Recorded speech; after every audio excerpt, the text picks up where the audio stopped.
muckers, and welcome back to my YouTube channel. I hope you're all having the best day ever. Thank you so much for clicking on my YouTube channel and on my video today. First and foremost, we have a lot to get to, so let's go in for our mucker hug of the day. Thank you for being here, and I'm so excited that you are here for this conversation because this one is going to be intense. Alright, so we have talked about the fact that Casey Neistat has came out with this documentary about David Dobrik, and it has been intense, and there has been a really big conversation around it, and we're going to get into it. So a lot of the major news articles and publications are actually picking up on it now. By the way, do we like the Mariah? Because I'm obsessed. A lot of news articles have picked up on the story already. One of the main ones actually being the Rolling Stone, which is a really big deal, and a lot of people are saying that this documentary with David Dobrik, keep in mind I have not seen it, I assume you haven't seen it, it is currently under like a $500 like pay to be able to watch it, and the reason for that was because it was shown at like a Southwest or some sort of film festival. So basically people are asking like when we're going to be able to see it. So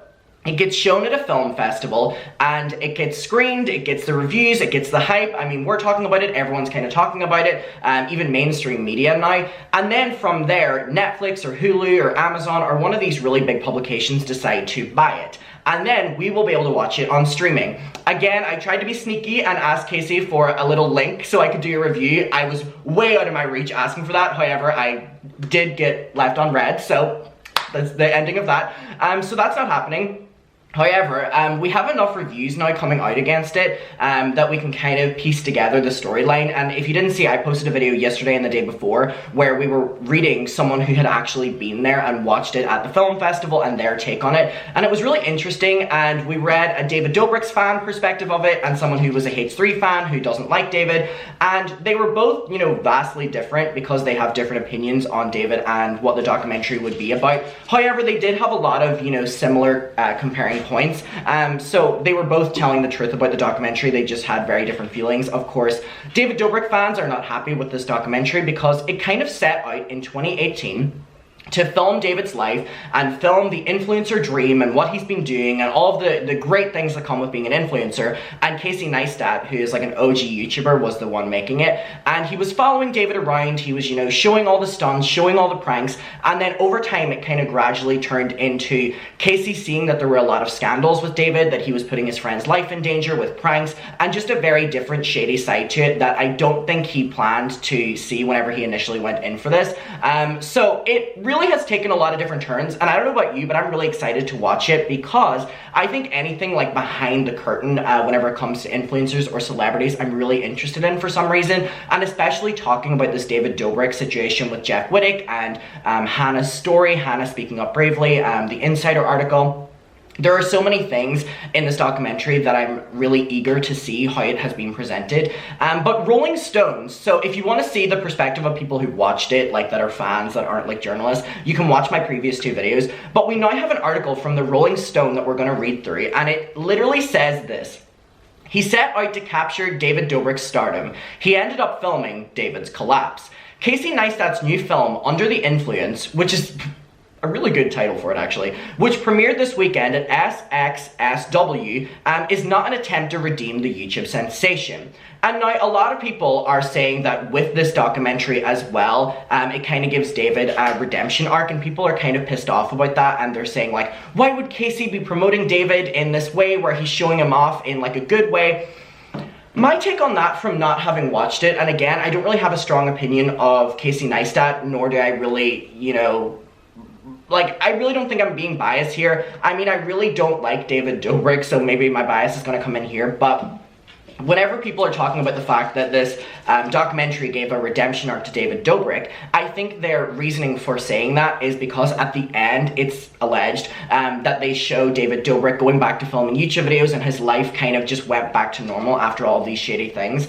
My take on that from someone who literally has a degree in documentary making, that I have very little education qualifications, but one of the main ones I have is in filmmaking and documentary.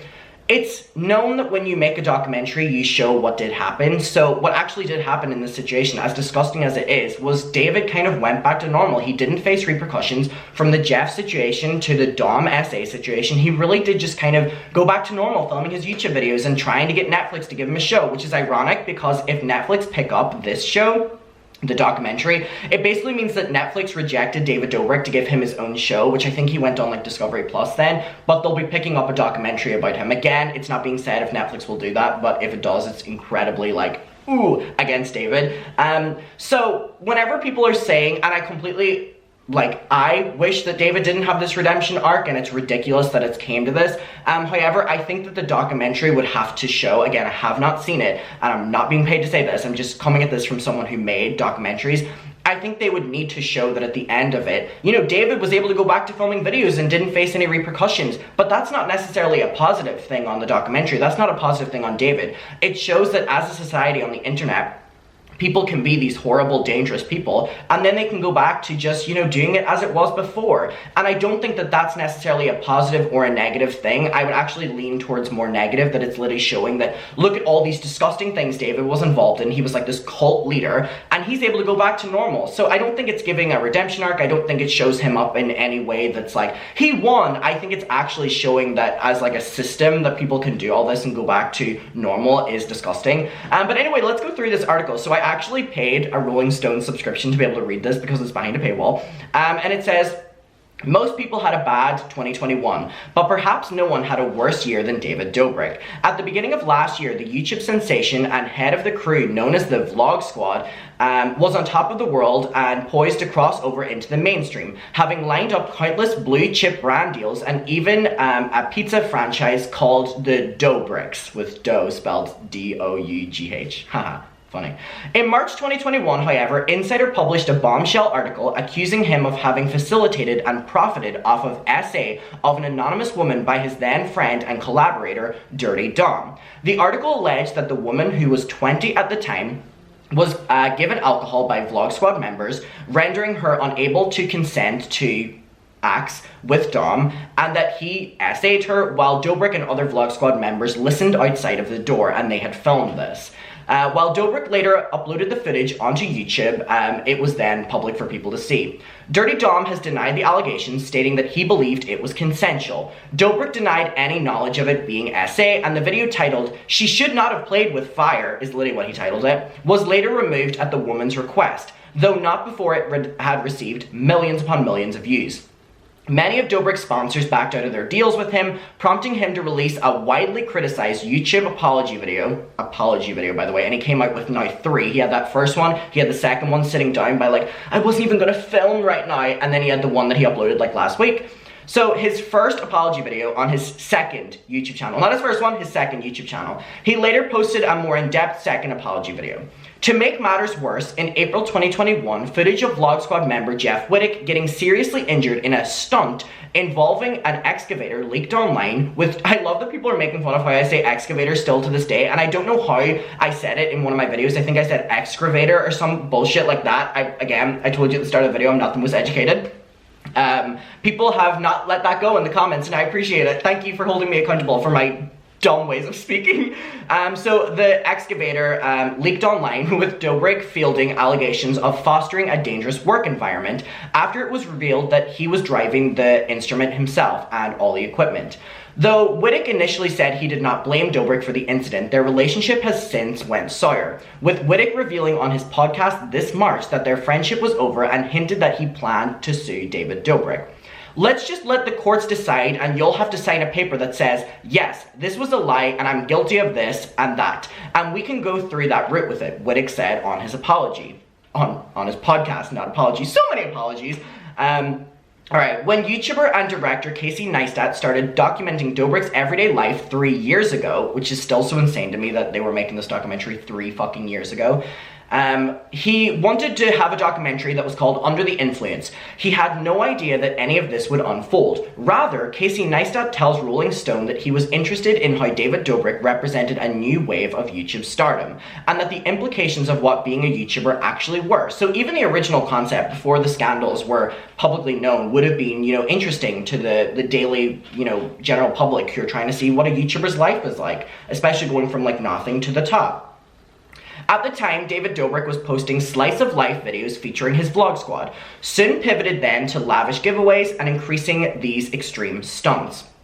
There was something entirely unique about the videos he was making, says Casey Neistat. They weren't expressions of creativity. They weren't about filmmaking. They weren't about things I understood to be what makes a good YouTube video. They were portraits, little windows of life in early adulthood with no limits to resources and no responsibility. And I think that's a really important part, that it says they were portraits, little windows of life in early adulthood, which is David and the Vlog Squad, with no limits to resources. These people are millionaires and can get anything and get away with so much because they can afford it, and no responsibility. And that also goes for medical bills, putting their friend's life in danger, right, David? And you can just pay for it, which you didn't. Under the Influence, which premiered at the festival on March 12th, is a slow burn portrait of a toxic power dynamic that binds a group of very toxic, wildly successful people together, and the lengths that they're willing to go to achieve astronomical levels of fame, as well as the ringmaster at the center of the circus directing their every move, who is David. Full disclosure, Rolling Stone's parent company is a significant state in the film festival, so they have to tell that because of bias. Like many of Dobrik's subscribers, Casey Neistat was initially entranced by David Dobrik's enthusiastic, puppyish demeanor, which is always the thing. If they show themselves as like a puppy, they show themselves as a nice person, they tell you that you're an empath, Shane Dawson, they are literally the opposite. So David Dobrik being known as a puppyish, enthusiastic little boy was bullshit. They didn't say that, but I did. And the easy rapport he had with many other members of the Vlog Squad.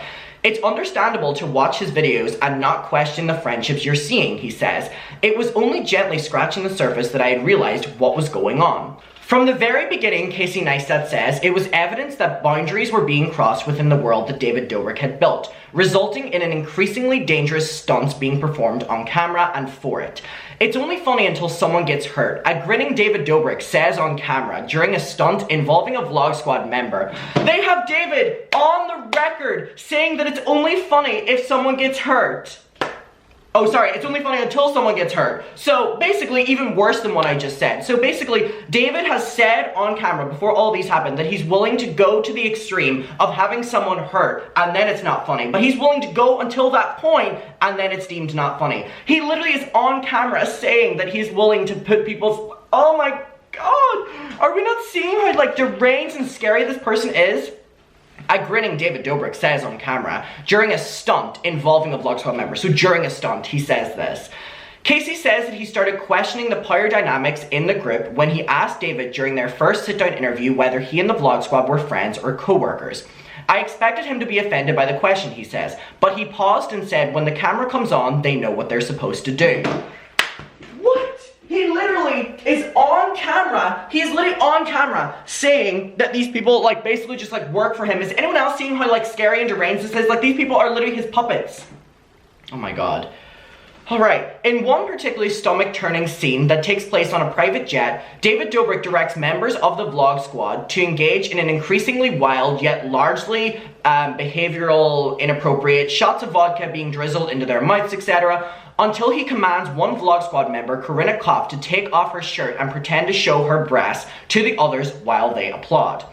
Corinna Kopf says that the degree to which David Dobrik directs the action and the degree to which everyone unfairly follows his lead and failingly, so basically like they're all willing to do it, is genuinely uncomfortable to say the least. So Vlog Squad members are saying that they're uncomfortable by this.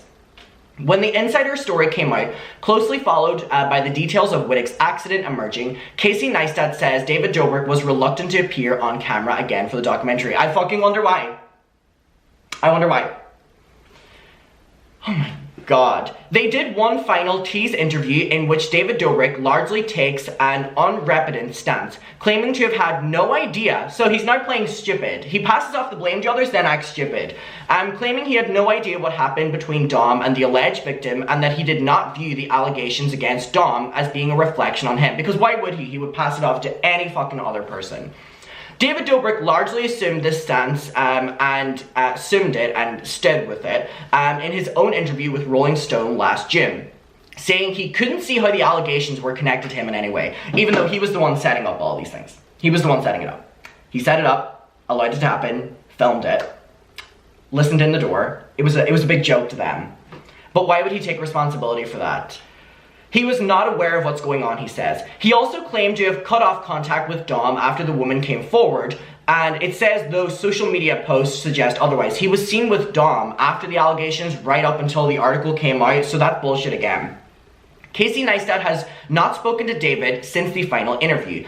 A lot has transpired in that time. I don't know how I would characterize my relationship with him now, Casey Neistat says. I think he's changed over the course of my reporting, my documenting of his career. I think you can see in his lack of seriousness in his tone that he's sort of playing a character and the lovable, goofy David. He takes a much more serious tone and owns who he is in that final interview. Some of social media who have not seen Casey's film have categorized it as a redemption documentary, which was what I touched on at the start of the video, for David, which it is not. It is unsparingly, unsparing? Too many big words for Adam. In its criticisms of influencer culture and the damage that it can have on other people's lives, and how Dobrik specifically had this responsibility as a creator and he was basically abusing it. The film ends on a dejected note, tracking how David Dobrik has largely rebounded from the controversies and dodged accountability. So this is what I'm saying, it's like, it's not bad for them to show that David came back and bounced back from this. It actually shows how, like, fucked up the influencer world is that he was able to bounce back from that. I don't see that in a positive way at all, but I would love to know what you have to say about that, mucker. He has continued posting vlogs and podcast episodes, even hosting his own Discovery Plus series, which premiered last fall. But Casey Neistat stresses that the film is less about David Dobrik specifically and how he should at best be held accountable, and more about the dangers of the YouTube ecosystem in general, in which sensationalism and clickbait are rewarded and there are few infrastructural elements in place to ensure others' safety. David is kind of a pattern. The fastest path to getting eyeballs is with sensational content, full stop. If it's sensational, it will garner more views. That pursuit of sensationalism, oh my god, so many fucking big words, unchecked ends in disaster. We've seen that time and time again, he says. I don't know what the solve of this is, or if it even exists, but I think it speaks to the dangers of new media and human nature. There is an audience for this, and the bigger the audience, the more rewards someone gets, so more David gets. Without absolving David for his wrongdoings or apologizing that he does, there's a greater question of culpability when it comes to 20 million people clicking your videos and the countless blue chip companies writing him huge checks. What does the viewers have and what responsibility do they have? Is that a question? Alright, here's my take on this. First of all, I want to know what your stance is on this. I can't wait to see this documentary. I really hope it doesn't paint David in a positive way at all. I don't think it has from all the things that I'm reading on it, but I want to know like what you think, if it does or not. I think it just speaks on that influencers are able to be the worst people, do the worst things, and bounce back from it, and how disgusting that is. No repercussions, no accountability, and I think that's my take on it, and that's disgusting. But I want to know your take on it. We'll talk about it below. Thank you so much for watching this video. I hope you're all having the best day ever, and I will see you in my next one, and bye. Mwah.